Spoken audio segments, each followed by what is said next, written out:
the City. What's up, St. Louis City fans? Thanks for tapping in today on Sunday, April 2nd. Today on Soul of the City, brought to you by First Touch Media, we talk about how last night we got our first L of the season. Scrap our undefeated season. The hype train has come to an abrupt halt. It's time to reevaluate. Time to cry, maybe. I already did a lot. Yeah, the tears have fallen. The energy was crazy last night, but our team just couldn't seem to get the ball in the back of the net. Yep. And, yeah, how you guys feeling? It was definitely our worst performance of the season.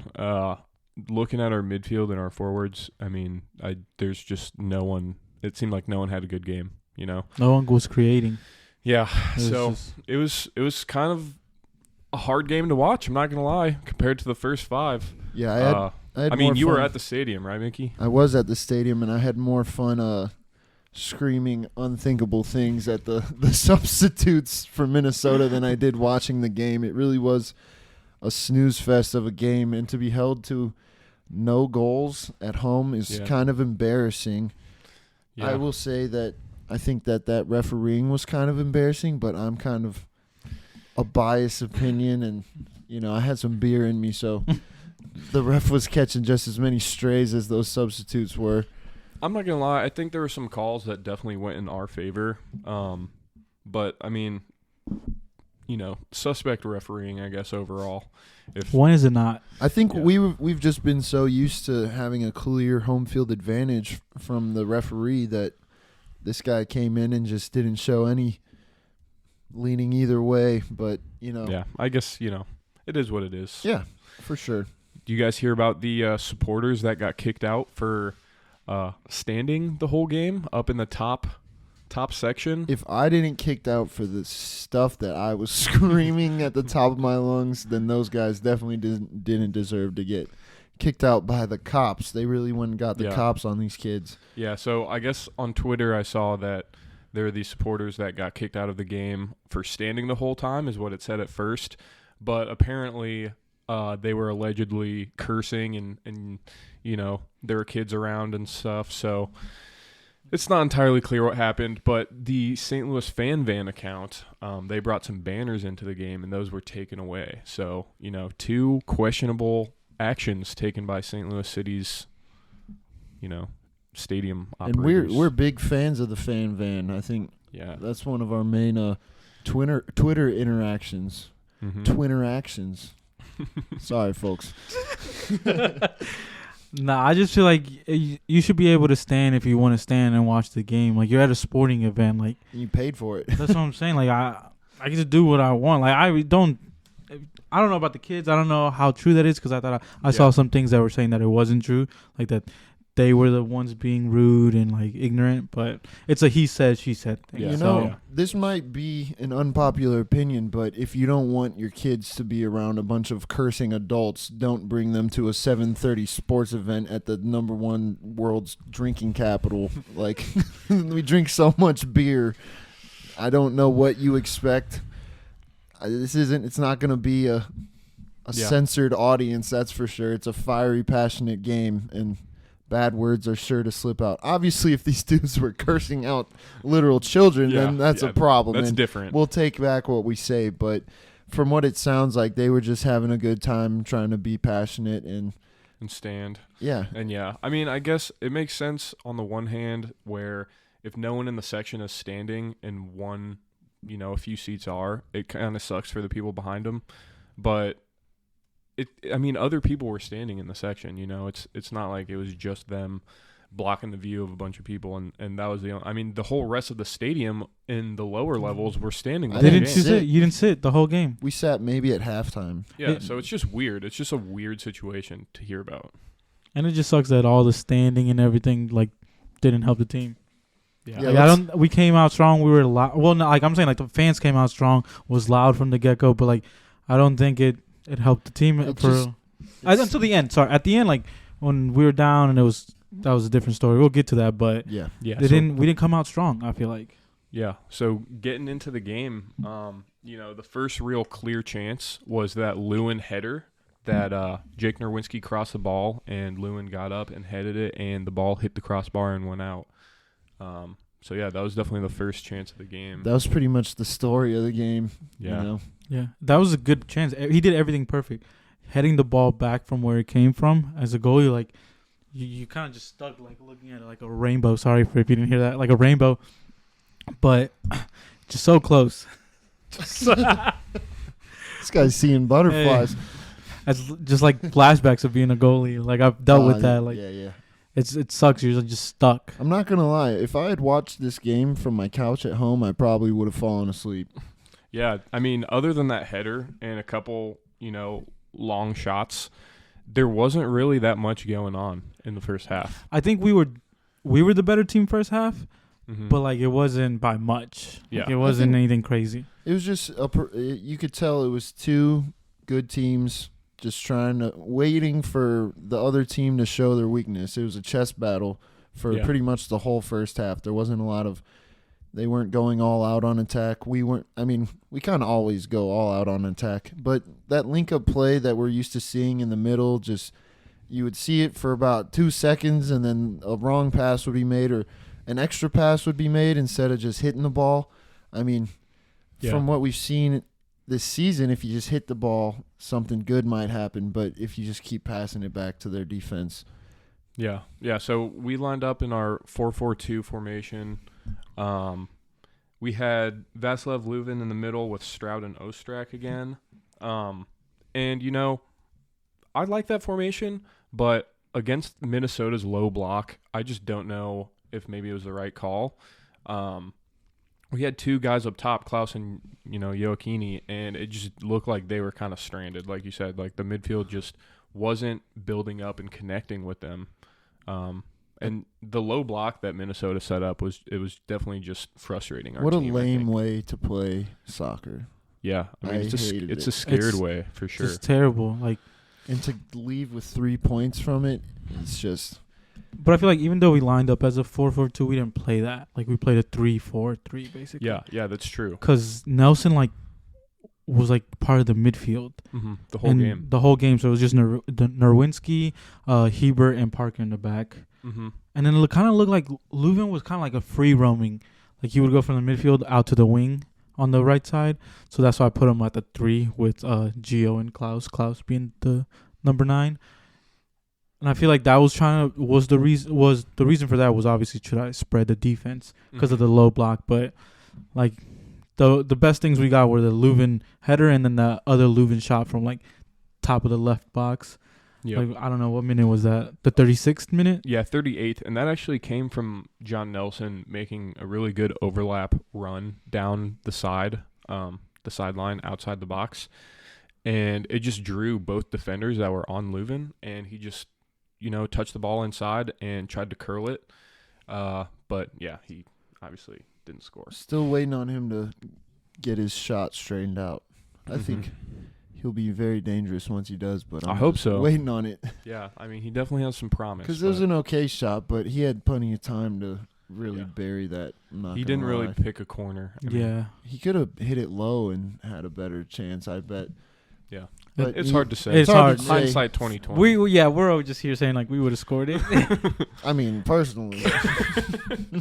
Every time. I don't know if you guys know this, but I have 10 goals and 3 assists in our Sunday league, so if they need a striker, call me up. I think if I remember right, I think you're top 3 in scoring. Nice. Well, yeah, so then... Not even a striker, though. Just kidding. Carry on.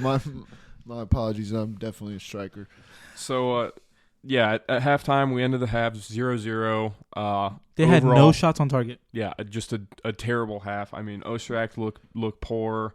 Joachini, what I will say, he's really good at drawing fouls. And so I don't know if that's considered flopping because, he does, I would say, get fouled, but he kind of embellishes it a little bit. I'd say it's hard to get fouls when you're that tall and large, I would say, in basketball, how, you kind of bait someone to reach in? Yeah. It's like that. Yeah, Joe is good at that. He's good at it, and, they do foul him, I agree, but sometimes I'm like...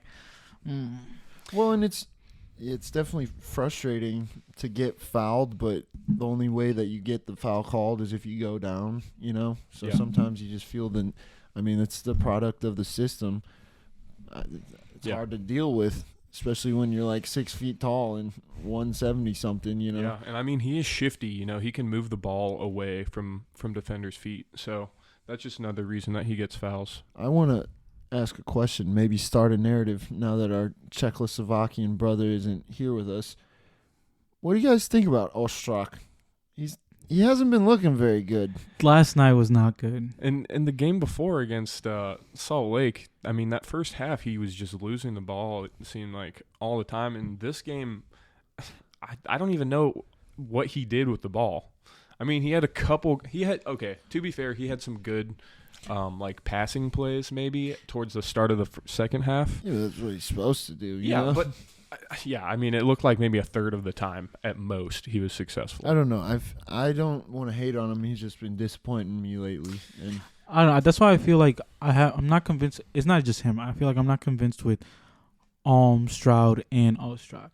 All the ones that we play in like those wing spots or like but it's just. I think Stroud, he had a yellow card this game, and that's my biggest beef on him. Well, okay, I have two main beefs on Stroud. He wants to beat his ass. Number one, he's not that good technically with the ball, and number two, Hothead. he is a hothead. He's the definition of a hothead. The yellow he got, the guy flopped. Like, he didn't touch him, but like he came in way too strong, way too hot, and then got like descent. I think he started yelling at the ref. You gotta. I get it. Like, it's you're passionate. You're like all built. Like, I don't know. It's just. I think but you're not that good. It is just a factor of the intensity and the aggression that he brings, and I do think that is very valuable to have. And even though, you know, my two main beefs that I mentioned with him, I still think that Stroud should be starting every game. And I was gonna ask I'll later. We can talk about when he comes on because we'll talk about Blom later. Yeah. Yeah. I don't know. I feel like then when the second half started, I think it went downhill. All Minnesota. They just came out. They I don't know. They felt like they were playing at home. And I think that was, we talked about it last week, that these teams are going to start coming to us feeling like, oh, you guys are the top dogs. That's what you think. We're going to be the ones to beat you. And they really looked like they had a vendetta against us that second half. Yeah. I mean, they just looked like they knew what their plan was, you know, just pack it in the back and wait for a counter, which it all went according to plan for them. And then they won a pen. And, you know, we can't be giving them penalties if they're not really going to attack. But, like, even though they came out hot, like, they still didn't produce much. Yeah. Like, I feel like the second half, like, I remember it was the 51st minute. It was a nice little build-up. It went from Ostrak to Nerwinski, who did, like, a low-driven cross to Klaus. Like, Klaus tried to, like, side-footed, I think, and it just went wide. Like, we were still making chances, but... Yeah. I think that Klaus just didn't have his finishing boots on. I don't think anyone did. I know, but you know he's Klaus our striker. main man. Yeah, you're right. And there were a couple good chances. Yeah. Some towards the end of the game, but we'll get to those. But yeah, I mean, right as the second half was starting, I mean, we were kind of getting dominated overall. Besides that chance you mentioned, in the 55th minute, Parker played that pass back to Berkey, and it was just super under hit, and these defenders were just swarming Berkey, or like they were chasing him down, and he dribbled around one and then had to clear it past the second one. But it was really scary. Thank God he was on his toes there, because if he had fallen asleep for a second, that would have been a goal. Mm-hmm. I think like the main thing of the second half too was like the bad passes we were making. Yeah. Because like there was another bad pass that went from who was it? I think it was Parker to Hebert, and like it was terrible. And then I don't know how to pronounce Longwayne. Yeah. Longwiney or yeah, he like Longwayne? Great run down the middle, pass to Garcia, who rounds Berkey, hits it off the post, and then it just smacks Parker in the face. It was hilarious, but like that was scary. Like these bad passes that are like, it's a mixture of like the player not going to the ball and also like not enough power on the pass. Mm-hmm. We So it's almost just like got a taste of our own medicine. for real, like just gifting them a goal. Yeah, and they really should have scored that because Mender Garcia, if that's who it was, I think he was completely around Berkey. I mean, Berkey was nowhere to be found. I don't know how he didn't score The dude hit that. it into the post. But I'll give it to Berkey. He Straight did in the well post. because he came out and like made Garcia take that like long touch. Yeah, yeah. So like, and then like Garcia has to kind of like wrap his body trying to get it on frame, hits post. But Yet again, I mean, it Yeah. was I would have scored that. we got someone delusional. delusional. I don't know. I just feel like we just that like coming out like I don't know. It was weird because like against Salt Lake, second we were 0-0 going into half, came out hot. Like it looked like Carnell had a great halftime speech, but this home game it feels like we just came out. We are like, we'll get to it. Mm-hmm. We'll play well at some point. It's just, I felt like we needed a change in formation or a change in tactic, and either that happened and it just didn't go well, or it just didn't happen. I think it happened too late. Well, yeah. So in the 60th minute or 61st, Carnell did make the first two subs. He brought on Blome and Adeniran for Jared Stroud and Gioacchini. And when he did those subs, he kind of switched the formation to a 4-4-2 with the midfield four being in a diamond shape. So you had Blome at the base of the diamond by the defenders. Then you had Lewin and Vasilev? Vasilev. So, yeah. 4-1-2-1-2. Yeah, kind of like a 4-1-2-1-2, yeah. And then you had Ostrak as the attacking midfielder of the diamond.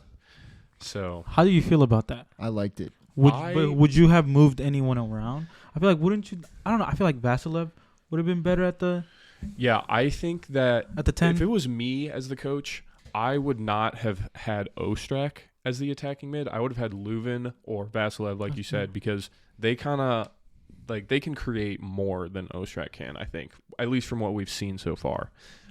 So I would have liked Blome at the base, but then maybe sub on Miggy Perez. Yeah. I don't know. I'm surprised he didn't. Him come and on. Miggy and what's his name? Jensen are two people I want to see more of, because we talked about Stroud, and I mean, he's not bad, but it's kind of underwhelming what he's been doing. And if you're just bringing yellow cards to the team, I want to see some young talent get their chance, because I feel like I was going to ask you guys, once Blome is fully healthy, who's coming off for him?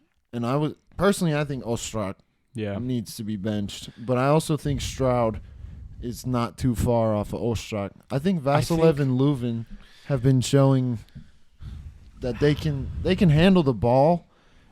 That's all I'm gonna say. I think Stroud is very important to have start the game, because he really wears down the defenders, and then that kind of lets Jensen or Aziel Jackson or any fresh legs shine a little bit more, I think. So I'm for Stroud starting, but Ostrak getting the bench. I think because we tried to stretch them so much the first half, I really wanted to see more of a direct up the middle type beat, because we have Blome anchoring that. And I mean, Adeniran, even though he missed some chances that I would have scored, he looked good. I mean, he gets the ball, he holds on to the ball, he uses his body well. I think that if he got some more playing time under his belt, he could be really good. And I mean, now I'm just playing FIFA Manager in my head, but if Gioacchini played Cam and Adeniran and Klaus were up top together, that's two really big dudes that's hard to defend against. I feel like going back to your point of like once Blom comes back into the starting lineup, I feel like I don't know. I've been a big fan of the 4-4-2 because it gives a chance for Gio to play, and I'm a big Gio fan. But I feel like having Blom, it's for Blom to be better. I feel like we have to change the formation again. We need like, a CDM. Probably back to the 4-2-3-1. Yeah. But, I mean, I think there's ways to fit Gioacchini into that formation if he could play either that center attacking mid or as the winger. And, I don't know, maybe that's not his preferred position, or maybe he doesn't feel that comfortable there. But, I'm sure he would be willing to give it a try. Gia, what do you think, buddy? Let us know. I don't know. Talk but to the coach for us. going back to the game, where was it? Like 77th minute? I think Nerwinski, another bad pass to Ostrak that led to Almeria going against Hebert. And like Nerwinski gets back in time and gets the ball, but Hebert just a terrible, terrible tackle. Yeah. No reason he should be going in there. Yeah. Like, so, I mean, the ball was played into Almeria, and Hebert and Nerwinski both kind of sandwich, I guess. Yeah, they were both going in from either side of the forward, and they kind of pinched him together. And it looked, I mean, I don't know. Looking back on it, Nerwinski was way in front. He got the ball cleanly. Yeah. He was like 2 steps in front of the forward, and he got the ball. Hebert, man. What is it? What is it? Brexit ball. Brexit tackle. Yeah.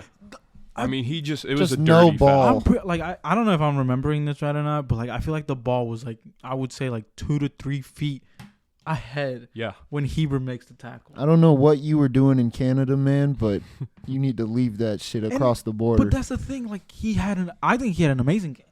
Yeah. I think besides that. Yeah, besides losing us the game. I think our 2 best players that game were our center backs with Parker and Hebert until Hebert made that tackle. Yeah.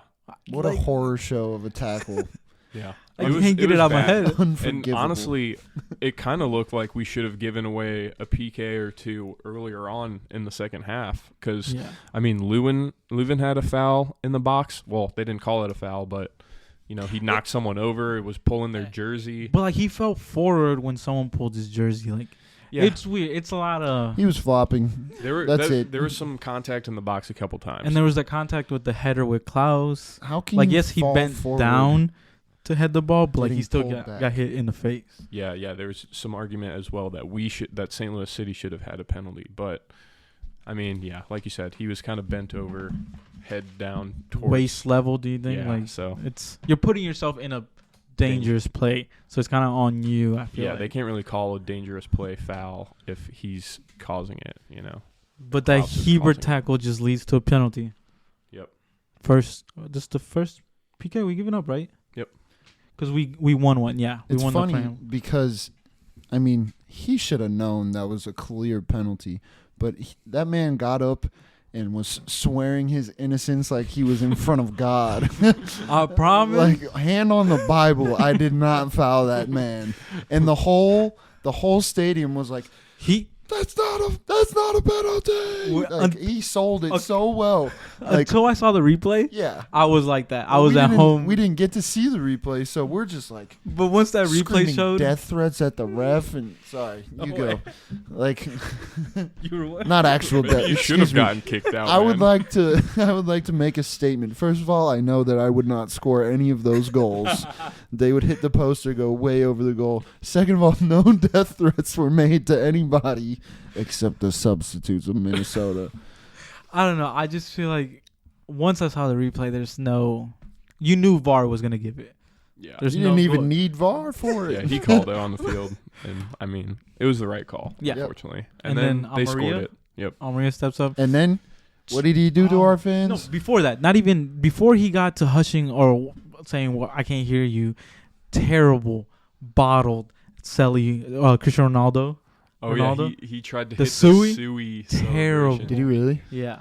That's how bad. You didn't even notice. That's how bad it was. Yeah, and then he put his hand to his ear and was taunting the St. Louis crowd. So personally, I would love to see us go to Minnesota and absolutely stomp them away, but yep. And then just hopeful thing. Yeah, the PK though, I hate as a goalie. Like I said, my rule. It's not really a rule, but how I think is like if you shoot down the middle, you're scared, unless it's a Panenka. Panenka's down the middle. Or unless you're Mo Salah. Nah, trash. Never scared. 4-1. Pain. Gotta remember. I gotta remind you guys. Yeah. So, anyways, we made some other subs right before the penalty. Actually, Aziel Jackson and Akil Watts came on for Ostrak and Nerwinski. Nerwinski. Oh, Nerwinski. No ball knowledge. What'd you guys think about them? I thought that in the last 20 minutes. Wait, what time? What time did you say? Yeah, that was the last 20 Yeah, minutes. Yeah, in the last 20 minutes, we looked more like scoring than we did the entire game. I also think that those two came on, and sometimes they do a little too much, like dribbling, a little too much skill. But I like it because they're just trying to get into their groove. And they made I think they made some chances happen. I mean, they definitely got the ball into the box. And at the end there, it was like every time we got the ball back, the crowd was like cheering like we had won the game. We were pushing them on. Yeah, and it was the last like 5 minutes or so, last 5-10 minutes. I mean, it was super intense. We were dominating. We were looking really dangerous. We just kept crossing balls into the box, but that's what I didn't like. I didn't like 80th minute and on.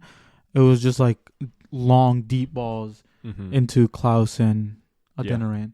I don't. That's not a good game plan. But there were a couple. They both missed some chances that were pretty wide open. Yeah. It was kind of ugly. Yeah. I think it was Leuven gave a ball to Klaus down the right wing. Klaus low driven cross to Adeniran. Does perfect, great touch. Holding in the box. Holding off the defender, takes the shot, and just over the bar. Yeah. I mean, he was like 8 feet away from the goal. You have to score that. Yeah, and that has to be he's or able on to target. Shield, he's able to control the ball and put it into space for himself to take the shot, and he puts it right in between the goalie and the defender, which is where you need to put it, but he just shoots it over the goal instead of on target from 8 feet away. There was so much net for him to find too. Yeah. It was like you don't even gotta hit it full power there. Just pass it in.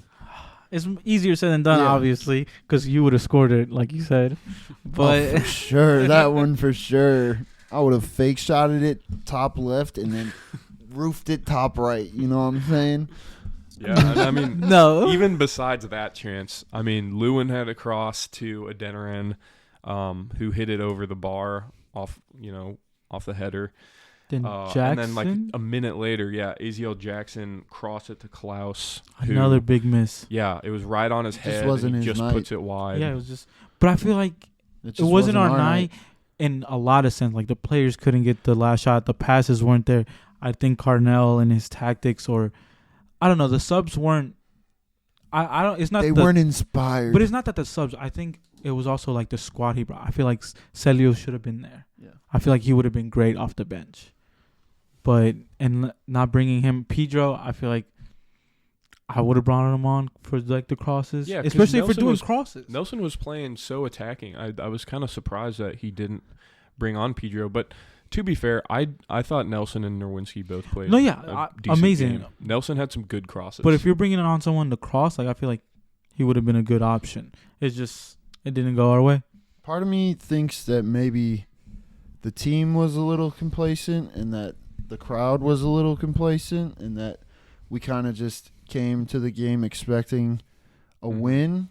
And also part of me thinks this is kind of a blessing in disguise because I'm glad that we got this L right before we go away to the Sounders. You're glad? No, yeah, I feel like that's a terrible way to go into that game. A home loss. Now we got to go away. Wake-up call. Hopefully they take it as a wake-up call, and hopefully it's not the start of a slide. A slide. That's what I'm more afraid of because, Seattle is going to be definitely easily the toughest test. It's first versus second, right? Yeah. And if they beat us, they go into first. Like that's what I'm saying. People getting it twisted, like saying like, "Oh, look, now you guys are gonna be quiet." We're still top of the league. We're still in first. It's true. Like y'all can have that win. We're still 15 points in 6 games. Like, yeah, I mean you're not wrong. Actually, we would have wanted to see a win, but it just didn't work. I would have wanted it. I thought there there was a tie. Yeah, I would have taken a draw. I feel like we should have drawn. I thought there was a draw in the books coming at the end with the whole crowd behind them, and I thought it was written in the stars. But everybody took the night off. I also think putting Miggy in is a great way to inject some passion and some energy into that stadium, which I don't understand why you wouldn't do that at a home game. I'm not gonna lie, because I mean he's our hometown kid, and just having him out there makes the crowd go wild. We also don't know if anything was like behind the scenes. Like I mean, he was away for international. And so, Argentina too.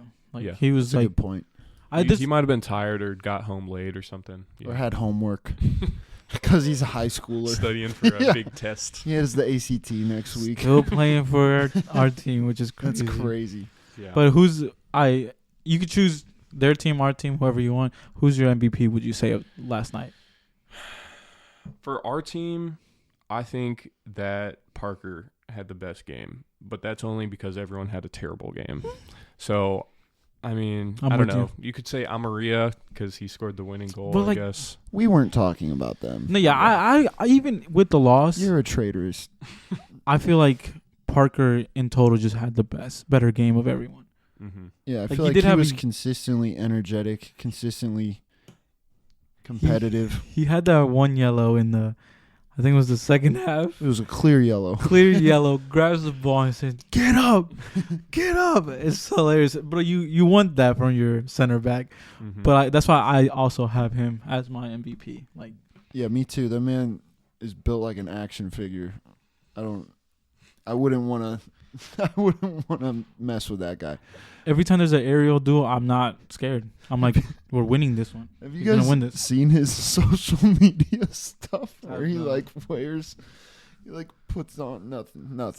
Well, what does he wear? If Tell you me. guys want to go check it out, it's definitely. No, I think we should talk about it. What does he wear? I don't know. It's hard.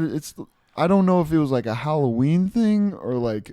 I said that he's built like an action figure, and then it just brought to my memory a video of him wearing some ridiculous outfit. I would pull it up. It's not. Check it out on your own time. We might pull it up in Yeah, the video. I don't want to be too risque, you know. But what I'm saying? who's your MVP? Tim Parker. So Yeah, going just along that thread, I mean, yeah, quick. we all said Tim Parker. Well, it's crazy because I feel like Kyle Hebert would have been my MVP if he didn't commit the most atrocious tackle that I've ever That's seen. a good point. Honestly, he probably had the second best game only because, like you said, that tackle ruined it. But who was your guys' worst player of the game? What are you doing, Kyle Hebert? Is he your worst? I mean, he lost us the game. That's it, right? I mean, yeah, you could definitely say that. That's it. Who else? I mean, to be fair, everybody in front of him probably had a worse game because they didn't do anything either. There weren't any goals contributed. We didn't look like scoring for real. So, I mean, I love Klaus, but he could be in there. He missed at least 3 great chances. Adeniran came on and blew that equalizer straight over the bar. I mean, there's too many people to talk about. I feel like Ostrak was out there and he didn't do anything. I didn't realize he was on the field. And that's another thing I want to talk about is Mickey going on a rant. No, these players came to St. Louis and I'm sure they were enjoying the whole city getting behind them, but they didn't realize what happens when they lose. Because even though we are a great sports city and we're great fans and we get behind our players as much as we can, we are very critical fans as well. And you cannot come to this city and not expect to get criticized. I mean, it was a fun fairy tale little run of wins. And yeah, I'm sure they were loving the T-Ravs and the delicious food on the side, but once them L's start accumulating, you're going to hear a lot of shit from the fans. You're going to read the paper, you're going to get on Twitter, and you're just going to see that horrid tackle everywhere. I mean, Jesus Christ, man. It's only one loss, though. So Yeah. Don't let it happen again. Mickey might be overreacting yeah, a tiny little bit, but well, that's the passion. Somebody had to do it. That's the passion that Yeah. St. Louis fans bring, which I love. But Yeah. calma, Sorry, yeah. calma. I apologize. But I'm guessing Hebert was your. LVP? least valuable player.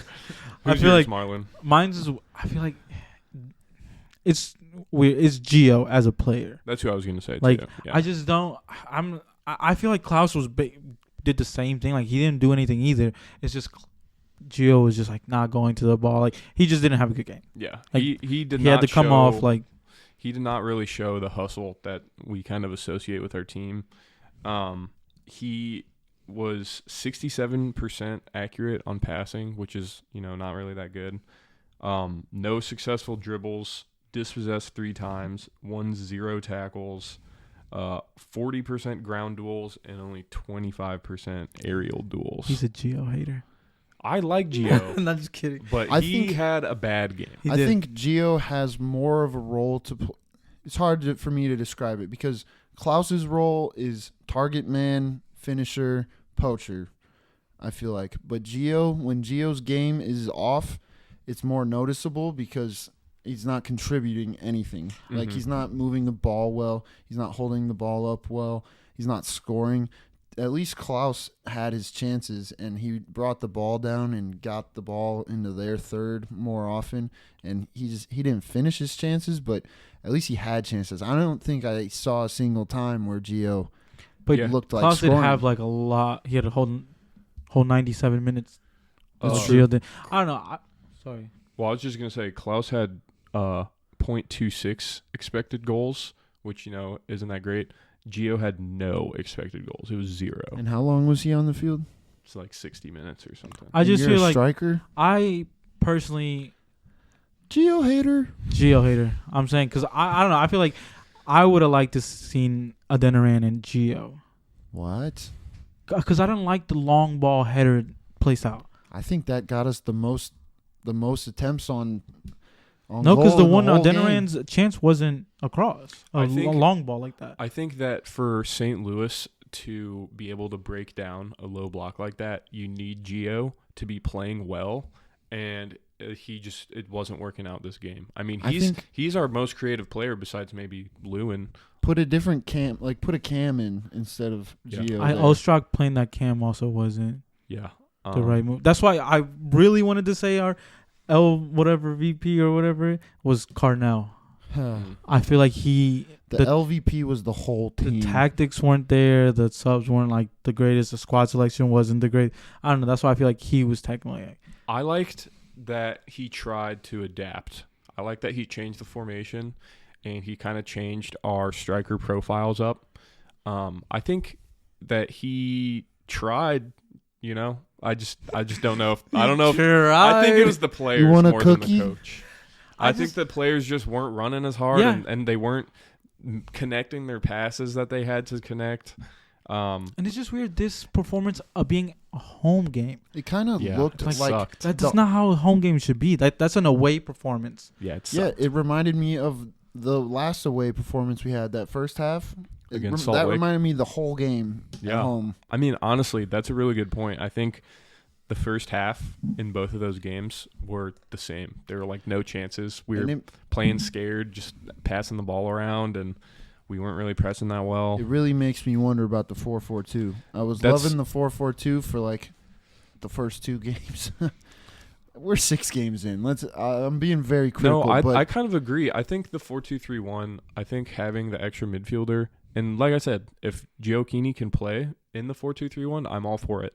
But I do think that shape, it helps our press a lot more. And Okay. It helps us win the ball in the midfield. Going into it, like, how do you want to see this lineup, formation and starting 11? I have a good one for this good topic. 'Cause I don't look at don't my copy, paper. 'Cause you don't know ball.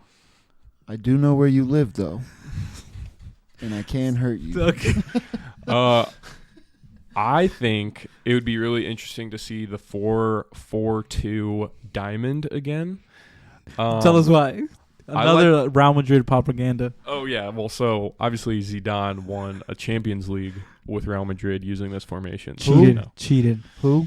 But having Leuven as the attacking midfielder, I think would be very, very interesting to see because he would be like the crucial link that can play midfield and play the defense in the midfield, but still link up with Giochini and Klaus up top. And then behind him, I'd like to see Miggy, Vasilev, and Blom at the base of that diamond. I think they would be able to press the ball and, hold the ball when we have it and kind of pass it through their midfield. The only player that I regret not being able to fit in is Stroud because he, like I said before, he really does just wear down the opposition. And then, back line is pretty solid. How would you guys like You to want me line to up? go? Yeah, you can go. Well, mine. I don't really have one prepared. It's more of a question. So in early May, we're going to be having Nilsson come back. Mm-hmm. And I wanted to know how you guys would feel about a back 3 of Hebert, Nielsen, and Tim Parker. I would like to see how it fits, because that would allow us to have, another midfielder basically. And that would allow us to whip in balls from the right and the left. Sorry, what'd you say? The fullbacks. What was it? Sorry, I kind of blanked out. Three in the back. Three in the back with Nielsen, Hebert, and Tim Parker, so that our fullbacks can turn into wingbacks and whip in balls for. But do you think or it even would be Stroud as a left wing back? But would it be Nerwinski in the back? Because I feel like Nerwinski was the one in the back three, wasn't he? Yeah, but I think he was I'm still saying technically a when we right have back. three like good center backs. Oh, Because Nielsen so comes you're back. going. So you're going In deep May. into the future. Yeah, in May. Oh. Yeah, well, it's early May. I mean, it's already April, so it's like a month away. Okay. Just some little fun thing to think about. I would Just a little quirky be thing to down think to- about. Quirky. I would like to see it. I don't know how it would work out, but I'd like to see it. I'd rather that than see that shambolic 4-4-2 performance. I don't think it was a formation. I think it was just the players just didn't. I think that it allows for some creativity, especially because I think then from what we hear about Nielsen, he's like supposed to Very be good. like the best center back in the MLS, like One of top 5. Yeah. Which is crazy to think about having to have that problem. So Mhm. solve the problem by not changing anything, just throw him in there. And Yeah. I think that having 3 colossal center backs, and I mean Hebert has wheels, so he could even be like a right or a left back, and so that would just allow for so much creativity up front. I don't know. It was just something that I thought about. I think Hebert and Parker have played well enough to keep their spots. So it's worth a shot to me. Yeah. And then we could take. I mean, I don't want to end this podcast sounding like I'm an Ostrak hater, but he's just really been disappointing me. I mean, like you said, a Cam. And maybe he subs on for Stroud, after Stroud wears down the defenders, and then he has more time on the ball and he can, shine a little bit better. I'm just saying, if you're advertised as someone that is bringing assists and making line-cutting passes, Mm-hmm. and you're just not doing that, what are you doing other than running? And that's my other thing, Jonah. He runs a lot. Is he a run? He's getting paid to run. Is that what Stroud does? Is that his role? I don't know. I think that's his. That's most all he's valuable. got going for him. We need something else, man. I think that is like kind of an underrated trait that he has. Stroud hater. Yeah. I'm just today. Gio- Today I'm a audience. St. Louis No. City SC hater Gio hater. Stroud hater. because I came to that game yesterday excited for an all-out thrashing, and we got embarrassed. Wasn't fun. All right, Marlon. What would your I was formation? like, do you want to hear some ball knowledge? Let's hear Sorry. what your formation would be. Because I do have the least amount of ball knowledge here, and that is apparent. So let's. Berkey and goal, obviously. Yeah. No, I feel like- wrong. I feel like our goalie and backline. Yeah, It's not it's set. changing. It doesn't. How I'm doing is also going into the next game. Yeah. I was just having a little fun. He was going into the future, which it's true because it's true if he's one of the best defenders in the league and he's coming back, like we got to start thinking about that. Yeah. But into this next game, I have Berkey, I have Nelson at left back, Hebert, everybody the same. But then I agree with the 4-4-2 didn't work as well. It hasn't been working as much. So I'm just to go back to something we know. I would say go back to the 4-2-3-1 with Blum and Leuven on the 2 holding. Mm-hmm. I want to see Saliu play. I feel like he deserves a chance. I do too. Yeah. Like especially if Stroud, Ostrak aren't producing as much. Like we keep swapping them out, putting them in. It's not working. So we got to try something new. Yeah. So I see Saliu. I say we put Gio at the cam, like you said, and then put Stroud. I like Stroud. I agree with you. He's a hater. I hate him. Stroud on the right, and then Santa Claus up top.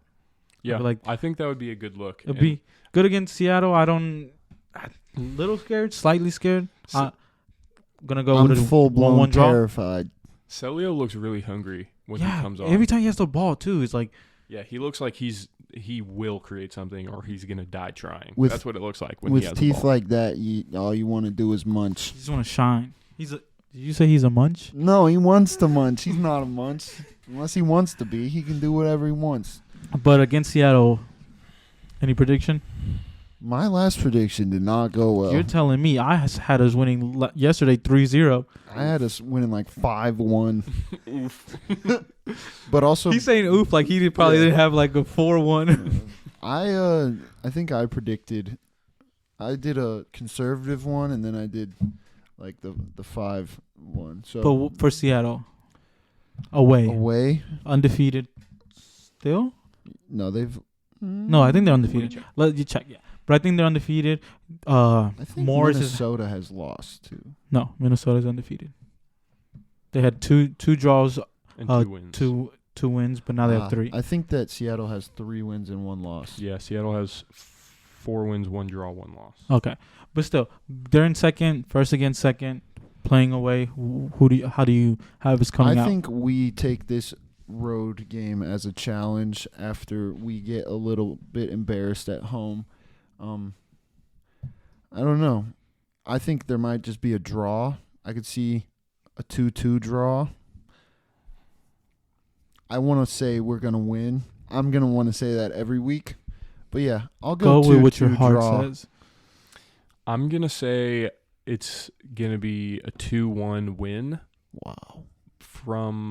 But I don't know who's going to win. I think That's so not fair. I think one yeah, team's going to no. win 2-1. You gotta. That's not My right. brother yesterday, he comes home from the game and he's like, "Hey man, I told you it was gonna be 1-0," and I was like, "You said we were gonna win." He was like, "Hey man, I still predicted it though." So No, who's winning? I kind of think Seattle's going to win. So I'm not going to lie. 2-1 Seattle. Yeah. 2-2. yeah, we haven't had a draw yet. So yeah, if a draw away at the I'd be very happy yeah. with the draw. I'm not going Oh, to I would take a draw. That's why I have a 1-1 draw. But like, I feel like both this teams are. dude's copycatting me. You said 2-2. Yeah, well, Different. quit One. jacking my style. I just feel like it's fitting to be number 1 versus number 2. Like both teams gonna go at it. I feel like it's gonna be chances, but like both goalies gonna come up with some saves, and it's just gonna be 1-1.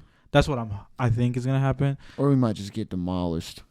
Or we might scrape out a 1-0 win. That's true. I'll take it though. You heard it here, folks. We might win, we might draw, and we We might might lose. Come to us for betting advice. I don't know. I just feel like we're still top of the league. I think these 2 teams will be at the end of the season the 2 teams at the top of the West. I don't know if we'll be first. I don't know if we'll be second, but I think it'll be between us and Seattle. That's a bold claim to make right now. Yeah, Kind how of many wish games I are left? didn't do it, like 30. It's okay. We're passionate. I still think we're gonna make the playoffs. Getting 15 points from the first 6 games, and like I'm pretty sure I read somewhere where like last year to get you into the playoffs was around like 40 points, and we already have 15. That's true. Like we're looking good. I understand if we don't get first, second, top 5. If we make playoffs as an expansion team first year, that's huge. This little run that we're having to do right now is kind of messed up. That we had to play Minnesota, then we have to play Seattle, and then we have to play Cincy. Who, since he's still Cincy's- undefeated. Yeah, Cincy's really good. If St. Louis didn't have an MLS team, I think I'd be a Cincy fan. But who cares, you know? I don't know why you brought that one up. Yeah. All right. Yeah, well, that seems like a good spot to say thanks for tapping in today. Thank you for watching this episode of Soul of the City, brought to you by First Touch Media and Anchor FM. Make sure to check us out on YouTube at First Touch Media, and all of our socials are at First Touch 314. Thank you for watching.